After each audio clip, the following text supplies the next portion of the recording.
Dr. King asked how long? Not long, he said, because the arc of the moral universe is long, but it bends towards justice. That was 57 years ago. Today, though, the same fight, same demands. Judith Brown Dianis is the executive director of the Advancement Project.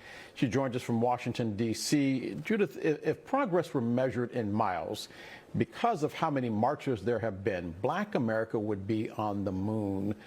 They watch us march now up and down Pennsylvania Avenue, and half the time Congress isn't even in session. Well, first of all, Dr. King was right when he said the arc is long because we are still on that march. And we're in a historic moment around what is this country going to become. Dr. King was one of the leaders of the march from Selma to Montgomery after Bloody Sunday. And today we see civil rights activists and leaders and organizers in the streets again because we want the same thing, which is access to the ballot. And meanwhile, we have a Congress that is stymied. It is just stuck, Del, and it is stuck not just because of the Democrats, but it is stuck because they really need 60 votes on this voting rights bill, or they have to change the rule. And they have two Democrats who are sitting it out, who do not want to change these rules that are holding up everything, including a crucial vote on voting rights. Judith, I pointed out in the beginning of the show that in 1965, they didn't want us to drink from the same drinking fountain or shower in the same shower stalls if they were athletes or eat at the same restaurant. All of that has changed. Why is Black America moving backwards when it comes to something as fundamental as the right to vote? Well, Del, this country has always had a long history around who gets to participate in our democracy. And that is because the people who set up this country, the so-called founding fathers, decided that Black people should not participate because they did not want us to have political power, because they did not want us to have a voice in this democracy, because they didn't want us to be lawmakers or to be able to sway lawmakers. And so we are still in that fight. This is a fight about who gets to have power in this country. And those who have it don't want to give it up. They don't want to share it. And so that's what this fight is about. And so as much as we could change all of the other things around segregation and all of kind of the trimmings of white supremacy, we are still dealing with the most critical issue, which is access to the ballot box, because access to the ballot box will give us an inclusive democracy where we will be able to change all of the structures that have kept Black people back for hundreds of years. I want you to talk to the hypocrisy that we are likely to see today. A lot of lawmakers who don't even support voting rights legislation are going to put out statements today in honor of Dr. Martin Luther King Jr. What is your message to them? Don't. As people say, take his name out your mouth, right? Do not talk about MLK if you are not going to support something as basic as voting rights.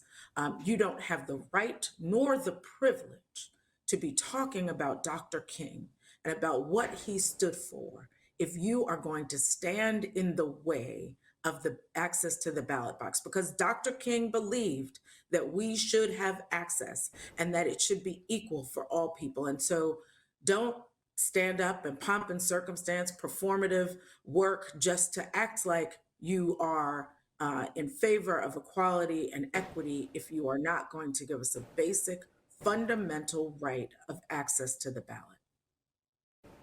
Let me put young people on the spot. Do they have enough skin in the game?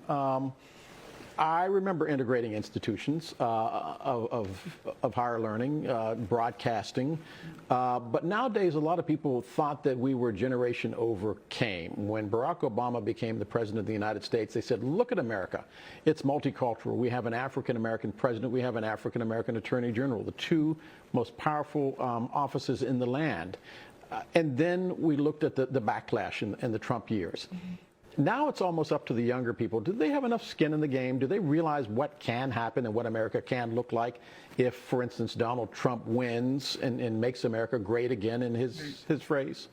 Well, we are living with a generation of young people who don't know that there was a time when we didn't have a Black president, right? That don't know that there was a time when we didn't have Black elected officials in Congress. And so it's hard for them maybe to understand, but they also know that they took to the streets in 2020 and that they took to the streets after Breonna Taylor and George Floyd were murdered, and that they want change, and they turned out in record numbers in that presidential election. So I think they do know that they have skin in the game. I believe they probably are disenchanted a little bit because they took to the streets, they wanted change, and we've seen no change on policing at the federal level, but they have been able to see change at the local level where they have continued to be in the streets and continued to go to city council. And so I am hoping that these midterms, that young people will continue to fight on, that they will continue to understand that this is a long journey towards our freedom. I'm curious, one of the things that both Malcolm and Martin would have done back in the 1960s was said, okay, if you can't beat them, join them. They would have been flooding the Republican ballots as well. Is it time for African Americans in this country to abandon the D or the R in front of their voter registration card and do, as Malcolm would say, whatever it takes?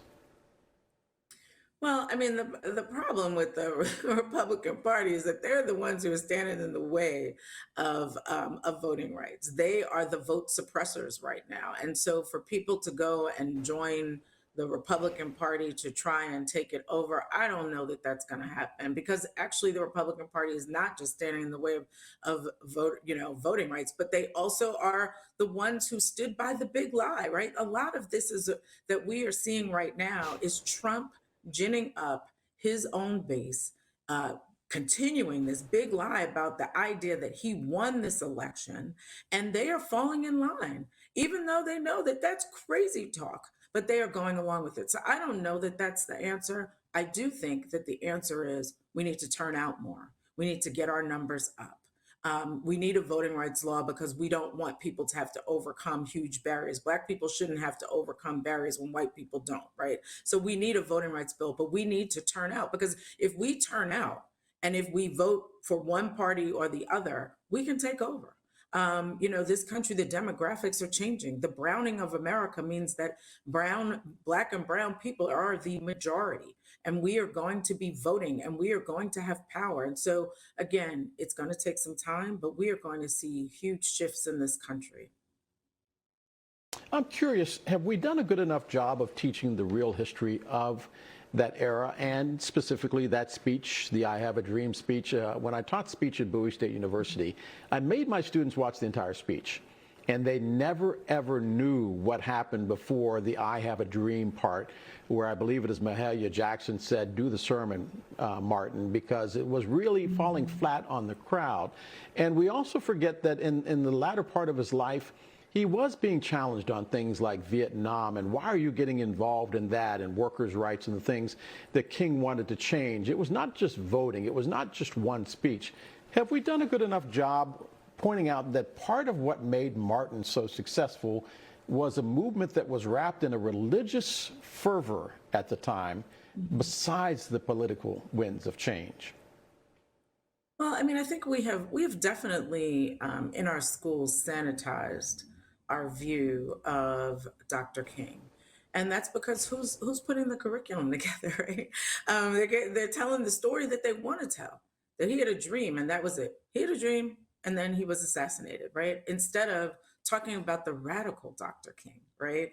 And that part they want to forget, and that it doesn't get brought into the curriculum. So it's really upon us as Black folks to be telling the truth about the whole of Martin and about all that he meant, and about the religious part, and the parts of like how the organizing of the church was really important at that time. But then there was also the organizing of young people and groups like SNCC.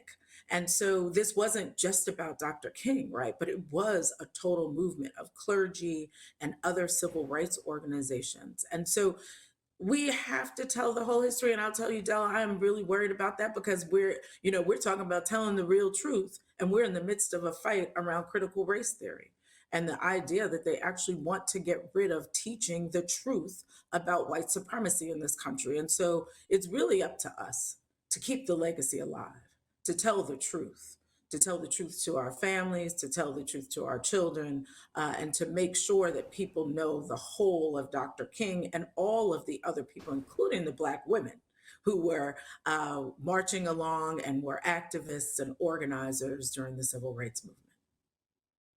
As the church would say, let the church say amen. Judith Brown Dianis is the executive director of the Advancement Project and a dear friend to the show. Thanks for joining, as always. Thank you.